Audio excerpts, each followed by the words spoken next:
हाम्रो model question set 2 को 14 नम्बरमा ए र बी गरेर दुईवटा प्रश्नहरू सोधेको छ। एमा चाहिँ हामीलाई डिटर्मिनेन्ट सोधेको छ भने यसको बीमा चाहिँ हामीलाई म्याट्रिक्स सोधेको छ। अब ए को म सल्भ गर्न लागिरहेछु। Prove the following by using properties of determinants भनेको छ। यो फर्स्ट रोमा 1 1, सेकेन्ड रोमा एबिसी, थर्डमा एक्यू बिक्यू सिक्यू छ र हामीले प्रुभ गर्नुपर्ने छ A minus B, B minus C, C minus A plus B plus C prove गर्नुपर्ने छ। र यसलाई हामीले सल्भ गर्दाखेरि जहिले पनि हामीले चाहिँ के गर्नुपर्छ भन्दाखेरि यो जुन यसलाई हामीले फर्स्ट रो भन्छौँ, यो फर्स्ट रो कि त सबै 1 1 हुनु पर्यो कि त यो ठाडो यसरी ठाडो चाहिँ 1 1 हुनु पर्यो। जस यतातिर पनि यसरी ठाडो पनि 1 1 पार्नु सक्नु पर्यो अथवा हामीले रोमा पनि 1 1 पार्नु सक्नु पर्यो। यस्तो अवस्थामा आइसकेपछि यसलाई हामीले सूत्र लगाउनु अथवा यसलाई घटाएर बाँकी हामी भाग चाहिँ निकाल्न सक्छौँ र यसको सिम्पल टेक्निक पनि यही हुन्छ। अब यसको लागि हामीले के गर्छौँ त भन्दाखेरि यो त अलरेडी क्वेसनमा 1 1 दिइसकेको छ। त्यसका लागि अब हाम्रो काम भनेको चाहिँ यो A minus B, B minus C र सी माइनस ए चाहिँ कसरी आउँछ त भन्ने कुरा चाहिँ अब यो दिएको अवस्थालाई हामीले छलफल गर्ने अथवा यसलाई हामीले अवलोकन गर्ने हो भने कस्तो देखिन्छ भन्दाखेरि यो एबाट बीलाई घटायो भने ए माइनस बी हुन्छ, एबाट बिक्यूलाई घटायो भने एक्यू माइनस बिक्यू हुन्छ, 1बाट 1 घटायो भने यहाँ के हुन्छ 0 हुन्छ। यहाँबाट ए माइनस बी आउने रहेछ। त्यस्तै 1बाट 1 घटायो भने यो 0 हुन्छ, बीबाट सीलाई घटायो भने बी माइनस सी आउँछ, अनि बिक्यू माइनस सिक्यू गऱ्यो भने यहाँबाट पनि बी माइनस सी आउँछ। त्यसकारण हाम्रो राम्रो टेक्निक चाहिँ के रहेछ भन्दाखेरि यसलाई C1 भन्छ हामी, यसलाई यो C1, यसलाई हामी यो दोस्रोलाई C2 र यसलाई हामीले C3 भन्छौँ है। यस्तो यो ठाडो चाहिँ यसलाई C1 C2 C3 भनिन्छ भने यो तेस्रोलाई यसलाई R1, यसलाई R2, यसलाई R3 भनिन्छ। अब यो C1 भनेको पहिलो फर्स्ट कोलम C1, यो C1बाट C2 लाई घटाउने, यो भनेको के गरेको भने C1 मा के गर्ने C1बाट C2 घटाउने। अब C2 मा के गर्ने C2बाट C3 लाई घटाउने, अनि 1 माइनस 1 अनि यो A माइनस B लेखेँ मैले, AQ माइनस BQ लेखेँ। त्यस्तै फेरि 1 minus 1 लेखेँ, B minus C लेखेँ, BQ minus CQ लेखेँ र यो लास्टको चाहिँ जस्ता तस्तै सारे। अब यसरी 1 माइनस 1 नलेखिकन डाइरेक्ट 0 पनि लेख्नु चाहिँ पाइन्छ है। अब यसो गरिसके पछाडि अब यो 1 माइनस 1 भनेको 0, A माइनस B छँदैछ। अब यो AQ माइनस BQ को सूत्र चाहिँ कति हुन्छ भन्दाखेरि यति हुने भयो हैन। यसको सूत्र चाहिँ A minus B A square plus AB plus B square भयो। अब यो 1 माइनस 1 0 भयो, B माइनस C छँदैछ। फेरि यो BQ माइनस CQ को सूत्र भनेको चाहिँ कति हुने भयो भन्दाखेरि यसको सूत्र अनुसार चाहिँ B minus C B square plus BC plus C square र यो लास्टको चाहिँ जस्ता तस्ता हामीले यसरी यहाँ लेख्नुपर्ने हुन्छ। अब यसरी गइसके पछाडि हामीलाई साझा आउने रहेछ। जस्तो यहाँ 0 छ भनेपछि यहाँ A माइनस B छ, यहाँ पनि A माइनस B। यो ठाडोबाट यो C1बाट हामीलाई A माइनस B साझा आउँछ।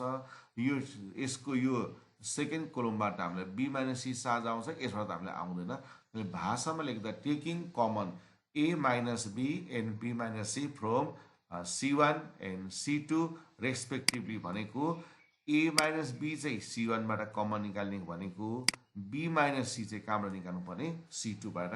र यसपछि हाम्रो यो A माइनस B र B माइनस C साझा आइसकेपछि अब यहाँ बाँकी रह्यो 0। अब यो साझा गइसकेपछि यो केही पनि नभए पनि यहाँ 1 चाहिँ लेख्नुपर्छ, 1 चाहिँ हुन्छ। अनि यो A माइनस B साझा गएपछि यो A square plus AB plus B square छँदैछ। अब यसरी नै यहाँ पनि B माइनस C गएपछि 1 अनि यहाँ B square plus BC plus C square यो बाँकी छँदैछ। अब यसलाई हामी के गर्छौँ त भन्दाखेरि यसको राम्रो टेक्निक भनेको चाहिँ दुईटा 0 भइसके पछाडि अब हामीले यहाँ माथि दुईटा 0 भइसक्यो। जस्तै यहाँ फर्स्ट रो यसलाई हामीले R1 यसलाई हामीले फर्स्ट रो भन्छौँ, यसलाई हामीले सेकेन्ड रो हैन, यसलाई R2 भन्छौँ। अब यो फर्स्ट रोमा दुईटा यसको इलिमेन्टहरु 0 0 भइसक्यो। त्यसकारण यो 1 लाई लिएर हामी एक्सपान्ड गर्छौँ। यसलाई भाषामा लेख्दा expanding along R1 we get भनेको छ। अब यो कमन चाहिँ सारिरहनु पर्छ। अब यसलाई एक्सपान्डिङ गर्दा चिन्ह के हुन्छ भन्दाखेरि यहाँको चिन्ह प्लस, फेरि यो चिन्ह माइनस, फेरि यहाँको चिन्ह प्लस हुनाले हामी यहाँ प्लस लेख्दैनौँ। अब यो 1 मात्रै लेख्छौँ हामी, यहाँ 1 मात्रै लेख्छौँ। अनि 1 लेखिसकेपछि यो 1 को तेर्सो भनौँ न यसलाई हामी रो भन्छौँ र 1 को यो ठाडोलाई कोलम भन्छौँ। यो जुन एलिमेन्ट हामी लिँदैछौँ 1 लिँदैछौँ यो 1 को तेर्सो भनेको यो रो र यसको कोलमलाई छाडेर बाँकी रहेकोलाई मात्रै हामी लेख्छौँ। अब कति बाँकी रह्यो भन्दाखेरि 1 1 A square plus AB plus B square अनि B square plus BC plus C square यति बाँकी रह्यो हामी यति मात्रै लेख्छौँ। अब यो 1 मा परेको सी र सीक्यूलाई हामी छाड्ने काम गर्छौँ, यसलाई छाड्छौँ है। अब यो अगाडिको कमन कन्टिन्यू लिनुपर्छ हामीले। अब यसलाई हामीले गुणा गर्दाखेरि यसको अब डिटर्मिनेन्टको मान निकाल्दाखेरि यसलाई हामीले यसरी गुणा गर्दाखेरि यो 1 यहाँ 1 भइहाल्यो अनि यो B square plus BC plus C square यो भइहाल्यो अनि यो अप मास्तिर जाँदाखेरि माइनस साइन हुन्छ, यो माइनस त्यसरी आयो यो 1 अनि A square plus AB plus B स्क्वायरले यो 1 लाई गुणा गरेको यो यसरी डाउन लगियो। यसरी आउँदाखेरि प्लस साइन हुन्छ, त्यही कारण 1 B square plus BC plus C square भइहाल्यो। अप लाँदाखेरि माइनस अनि 1 ले यसलाई गुणा गर्नुपर्छ। अब हाम्रो काम भनेको कोष खोल्ने काम हो। यो जस्ता जस्तै कोष खोल्यो यो ए छ। अब -1 ले कोष खोल्दा माइनस प्लस माइनस ए स्क्वायर यो भयो। अब फेरि यसले यसलाई कोष खोल्दाखेरि माइनस प्लस माइनस एबी भयो, यसले यसलाई गुणा गर्दा minus plus minus B square भयो है। अब यसपछि यो माइनस बी स्क्वायर र प्लस बी स्क्वायर क्यान्सल भयो। अब हामीले निकाल्नु पर्ने चाहिँ के छ, A minus B, B minus C र सी माइनस ए निकाल्नु छ है। अब हामीसँग रह्यो 1 2 3 4 यो 4 मध्येमा सी माइनस ए चाहिँ निकाल्नु पर्यो। अब यहाँ प्रत्यक्ष के देखिन्छ, सी स्क्वायर माइनस ए स्क्वायर आएको हुनाले यसलाई सूत्रमा लाँदाखेरि यसबाट सी माइनस ए एउटा आउँछ। त्यसकारणले यो सी स्क्वायर माइनस ए स्क्वायरलाई एउटा ग्रुपमा राख्ने। अब यहाँ बीसी छ, यहाँनिर एबी छ। अब यहाँ एबीमा त सी छैन, यहाँ सी छ, त्यही कारण सुरुमा बीसी राख्ने है, प्लस बीसी अनि माइनस एबी राख्ने। किन भन्दाखेरि यसमा बी साझ आउनु बित्तिकै सी माइनस ए रहन्छ र यसपछि ए स्क्वायर माइनस बी स्क्वायर अनुसार सी स्क्वायर माइनस ए स्क्वायर भनेको सी प्लस ए गुणा सी माइनस ए। अब यहाँ साझा यो प्लस नै आउँछ र यहाँ पनि बी छ, यहाँ पनि बी छ, यो बी साझा आएपछि बाँकी रह्यो सी माइनस ए। अब यसपछि यहाँ एउटा सी माइनस ए छ, यहाँ सी माइनस ए छ, यो साझा आयो। अब के बाँकी रह्यो भन्दाखेरि सी प्लस ए अनि यहाँ बाँकी रह्यो प्लस बी। अब यसलाई हामीले यो अगाडिको त छँदैछ, यो पछाडिकोलाई हामीले 20 को चिन्ह प्लस हुनाले यसलाई क्रममा राख्नु पाइयो। सुरुमा ए राख्ने, त्यसपछि बी राख्ने, अन्तिममा सी राखेपछि हाम्रो ठ्याक्कै उत्तर जे सोधेको थियो हाम्रो एन्सर त्यही आयो। A minus B, B minus C, C minus A plus B plus C भयो। त्यस कारणले अब हाम्रो के भयो भन्दाखेरि देयरफोर एलएचएस बराबर आरएचएस भएर यो चाहिँ हाम्रो प्रुफ भयो। अब यसैको बी solve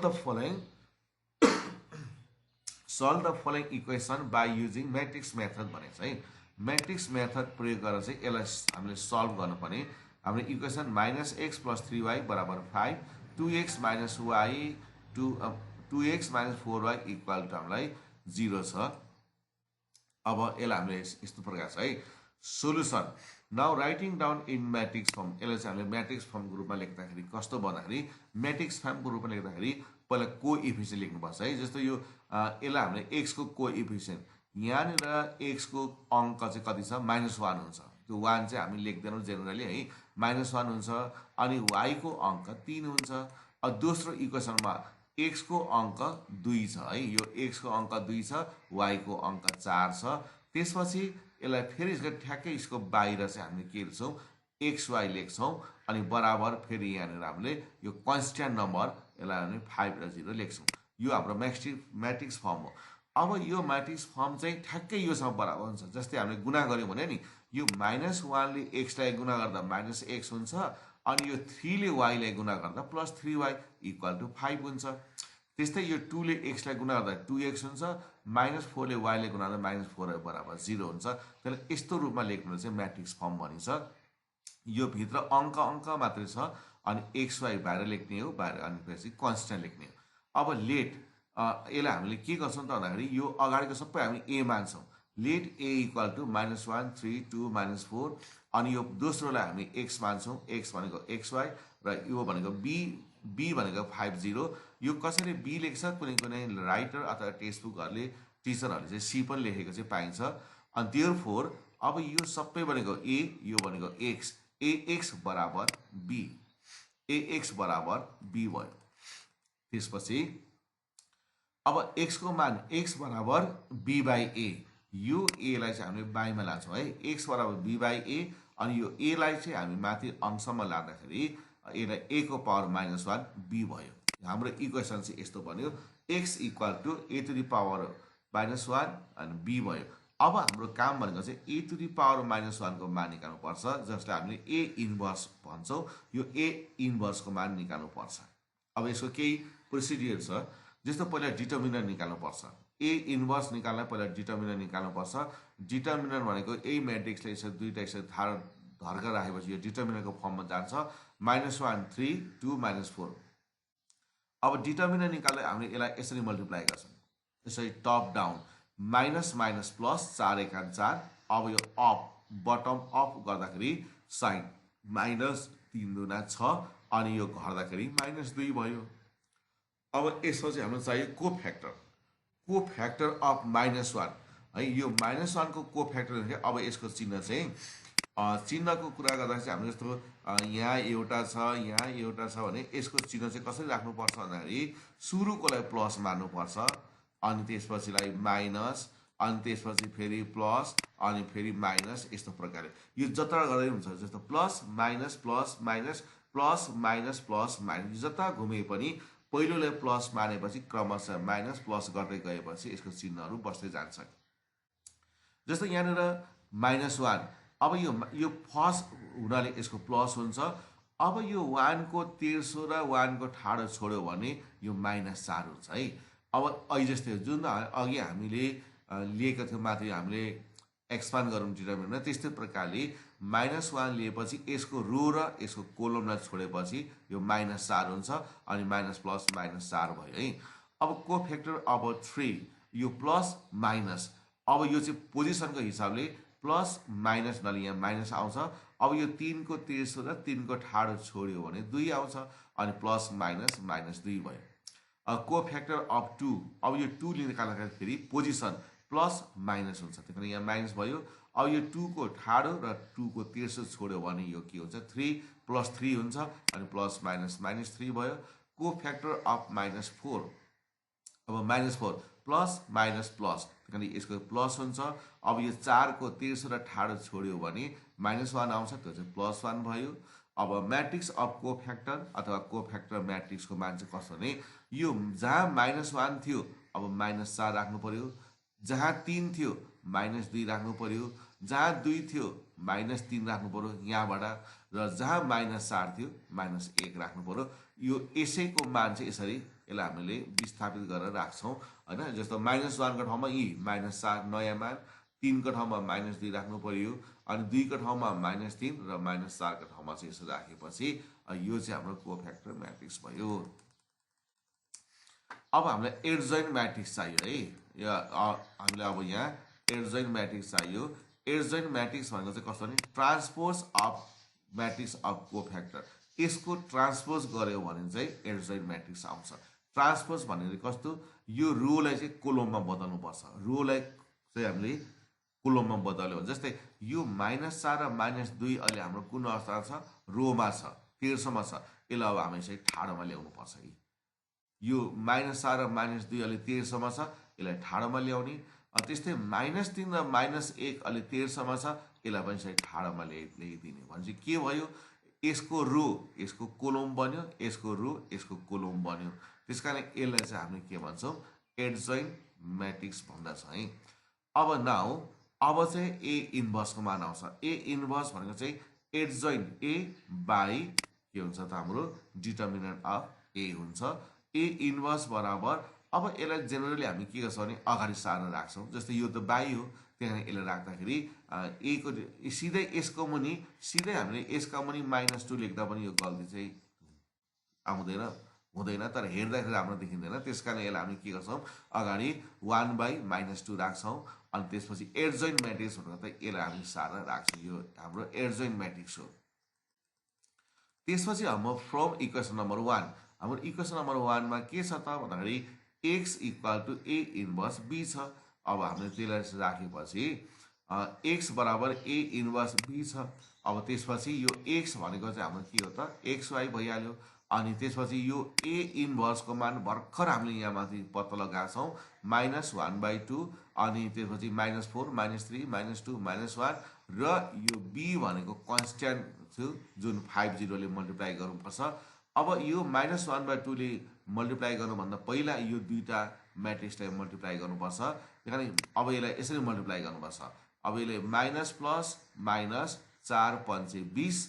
अब त्यसपछि यो 3 ले चाहिँ यसलाई गर्नु पर्यो 0 लाई गर्नु पर्यो यसै है। अनि माइनस प्लस माइनस हुन्छ 3 र 0 गुणा गर्दा चाहिँ 0 हुन्छ। अब फेरि अब हामी गर्दाखेरि यो -2 ले कसलाई गर्नु पर्यो भन्दाखेरि 5 लाई गर्नु पर्यो है। अब -2 र 5 गुणा गर्दाखेरि -10 फेरि यो -1 ले 0 लाई गुणा गर्दा -0 अनि बराबर -1/2 यो घट्दा -10 के अरे -20 अनि यो यसमा -10। अब यसपछि यो कसरी आयो त भन्दाखेरि -1 का मुनि 2 ले -20 लाई अब हामीले गुणा गर्नुपर्छ। तर यसलाई हामीले डाइरेक्ट गर्ने पाइन्छ। यसलाई यसरी पनि देखाउन सकिन्छ तर यो अब लामो स्टेप हुन्छ हैन। अब यो -20 यो यसरी हुन्छ। अनि यो 2 10 अंक 20 भयो अनि यो माइनस माइनस प्लस भएको हुनाले यो चाहिँ यसरी आयो। यो -1 का मुनि 2 ले -20 लाई गुणा गर्दा 2 ले 20 लाई काट्दा 10 चोटि माइनस माइनस प्लस। त्यस्तै यहाँ तलमा फेरि के भयो -1 का मुनि 2 ले -10 लाई गुणा गर्यो भने अब 2 5 10 2 5 10 अनि माइनस माइनस प्लस भएपछि हाम्रो यो x को मान चाहिँ कति भयो त x को मान 10 र y को मान हाम्रो 5 किनभने यो सुरु यो x छ x भनेको 10 भयो र यो y छ y भनेको चाहिँ 5 भयो र हाम्रो एन्सर चाहिँ x बराबर 10 र y बराबर 5।